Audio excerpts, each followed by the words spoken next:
Pada video ini, saya akan menceritakan pertemuan Angling Dharma dengan Nagaraja, seorang Raja Naga yang tinggal di Kerajaan Yawastina. Sebelum lanjut ke cerita, alangkah baiknya kalau Anda memberi like dan komen. Jangan lupa subscribe video ini. Terima kasih. Pada suatu hari, Angling Dharma memergoki istri Nagaraja yang bernama Nagagini sedang berselingkuh dengan seekor ular tampar. Hal itu diketahui Angling Dharma saat Angling Dharma sedang berburu pada malam hari. Angling Dharma pun membunuh ular jantan tersebut demi kebaikan. Sedangkan Nagagini pulang dalam keadaan terluka. Nagagini kemudian menyusun sebuah laporan palsu kepada suaminya supaya membalas dendam kepada Angling Dharma yang telah membunuh temannya. Nagaraja pun menyusup ke dalam istana Malawapati. Namun saat menyusup ke dalam istana, Nagaraja menyaksikan Angling Dharma sedang membicarakan perselingkuhan Nagagini kepada Setyawati. Nagaraja pun sadar bahwa istrinya yang salah. Nagaraja pun muncul dan meminta maaf kepada Angling Dharma karena dia hampir saja membunuh Angling Dharma. Pada saat itu juga Nagaraja mengakui bahwa dirinya akan meninggal karena dia telah memasuki masa moksa. Moksa adalah masa di mana arwah seseorang akan pergi dari raganya dan bereinkarnasi menuju ke manusia yang akan dilahirkan. Kemudian Nagaraja mewariskan ilmu kesaktiannya berupa Aji Gineng kepada Angling Dharma. Ilmu tersebut harus dijaga dengan baik dan penuh rahasia. Setelah mewariskan ilmu tersebut, Nagaraja pun meninggal. Jenazah Nagaraja kemudian dibawa ke rumah istrinya oleh Angling Dharma dan Angling Dharma menjelaskan kepada Nagagini apa yang sebenarnya terjadi sebelum suaminya meninggal. Semenjak Angling Dharma mewarisi ilmu baru dari Nagaraja, dia dapat mengerti bahasa binatang. Pernah ia tertawa menyaksikan percakapan sepasang cicak. Hal itu membuat Setyawati tersinggung karena dirinya tidak pernah diperhatikan oleh suaminya semenjak dia memelihara banyak hewan dari hasil perburuannya.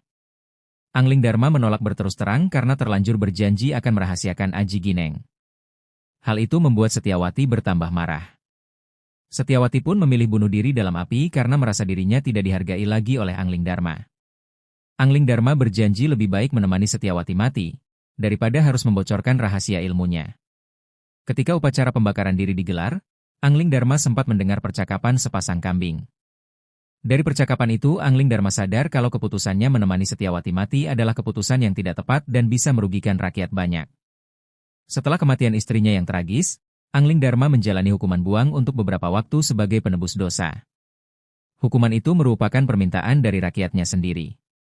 Karena Angling Dharma telah mengingkari janji setia sehidup semati dengan istrinya sendiri.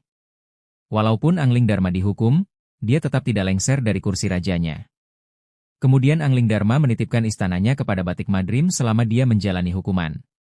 Dalam perjalanan, Angling Dharma bertemu 3 orang putri yang bernama Widata, Widati, dan Widaningsih. Ketiganya jatuh cinta kepada Angling Dharma dan menahannya untuk tidak pergi meninggalkan mereka. Selama mereka saling mengenal, Angling Dharma meminta tolong kepada 3 putri tersebut untuk memberikan sebuah tempat tinggal untuknya. Akhirnya ketiga orang putri tersebut memberikan tempat tinggal untuk Angling Dharma. Namun semenjak tinggal bersama dengan 3 orang putri, Angling Dharma merasa ada yang ganjil saat putri-putri sering keluar pada malam hari.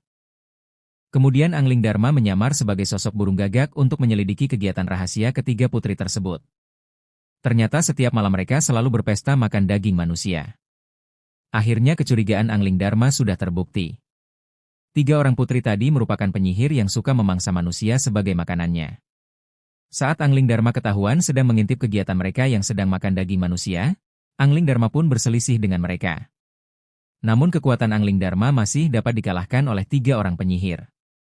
Akhirnya ketiga putri tadi mengutuk Angling Dharma menjadi seekor belibis putih. Belibis putih tersebut terbang sampai ke wilayah kerajaan Bojanagara.